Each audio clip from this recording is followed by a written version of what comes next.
18th, India and Canada are embroiled in a diplomatic row of rapidly growing proportions. In a tit-for-tat move, the two countries expelled senior diplomats, issued visa guidelines, and in fact, even travel advisories were given out. A result of escalating tensions over the June 18th murder of a Sikh leader, Hardeep Singh Nijjar, in Canada. Canadian Prime Minister Justin Trudeau has said there are credible allegations that the Indian government was connected to Nijjar's assassination in Surrey, British Columbia, a charge fiercely rejected by the Indian Foreign Ministry as absurd and motivated. Tensions have been steadily brewing between India and Canada for months, primarily over the Khalistan movement growing in the Canadian soil. We'll talk about this. We are today being joined by Mr. Michael Rubin, who is a senior fellow at the American Enterprise Institute. He previously worked as an official at the Pentagon, where he dealt with issues relating to the Middle East, and as political advisor to the Coalition Provisional Authority as well. Michael Rubin, thank you for joining us. I hope you can hear me.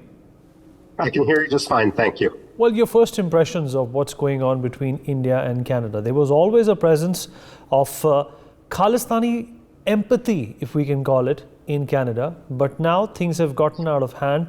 Canada has accused India of orchestrating a murder of a terrorist, and there doesn't seem to be any proof forthcoming at this point in time.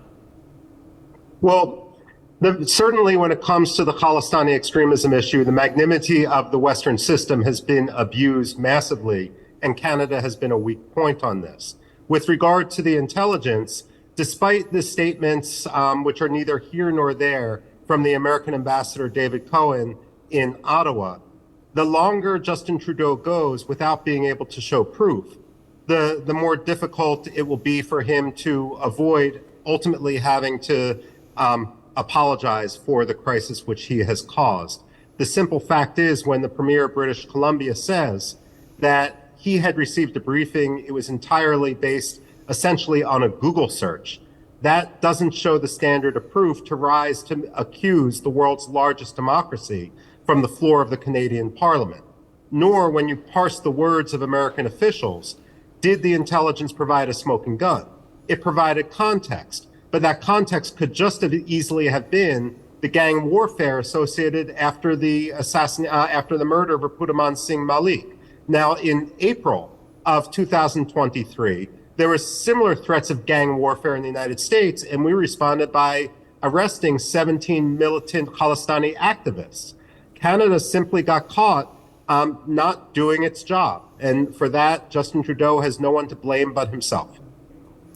Right. And Michael, considering the sensitivity of this particular situation, do you think it was the right thing for a prime minister to do, to stand in the parliament, on the floor of his parliament, and accuse a sovereign country of this nature without having any pursuit of, backdoor talks, which usually mature countries engage in? Point one is absolutely not, and we're seeing the fallout of that. But point two, what makes the situation worse was the blatant inconsistency. Where was the similar reaction with regard to the assassination of Karima Baluch? How come the police, who are charged in Canada with handling these sorts of issues, took the lead on that, but Justin Trudeau believed that somehow it was wise to come out and make this accusation in the case of Hardeep Singh Nijjar? The fact of the matter is, intelligence, it's like a jigsaw puzzle. Seldom do you have a clear picture. It might provide leads to law enforcement, but it's seldom to an evidentiary standard. So perhaps the intelligence community could have tipped off the police, but the police need to conduct the investigation. At a minimum, what Justin Trudeau has done is politicize this investigation to the point where no one is going to believe the outcome now, no matter what the Royal Canadian Mounted Police do. Michael, Canada also tried to garner support from its Western allies as well. It tried to take a statement from the United Kingdom. It wanted a statement from the Americans as well. Some of it did come out. It also wanted an endorsement from the Five Eyes. Do you think that these attempts have fallen flat on their face? Because the case in point that Canada has been trying to prove doesn't seem to have much corroboration. I do believe it has fallen flat. First of all, there's two problems here. One, when it comes to the Five Eyes, would be how Justin Trudeau has angered the intelligence communities. When you share intelligence based on a confidence that you're not going to abuse that intelligence or lead to sources and methods being shared. By engaging in the showmanship, essentially, Justin Trudeau has put tremendous pressure on other intelligence agencies to betray their sources and methods. That is going to lead in the long term to the other Four Eyes, so if you will, not wanting to share to the same extent with Canada. And believe me, the Canadian security services are upset with this too. They're upset with Justin Trudeau. Certainly, we have a huge problem here, but at the same time, let's not kid ourselves. The problem isn't Canada. The problem is Justin Trudeau at this point, and that may also be why there's been such a lukewarm reaction from other countries. They don't want to put their stake their reputations on Justin Trudeau's venality. They want to get back to adults being in the room and having a much more mature relationship with Canada.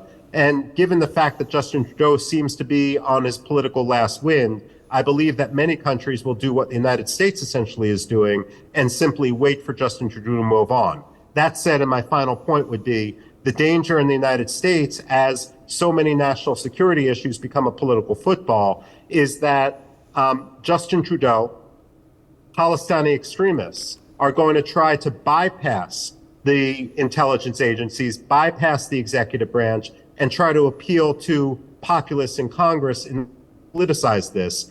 I don't think they will be successful, but we've seen the American relations with Israel, the American relations with Saudi Arabia become political footballs. We don't want the same thing to happen with India.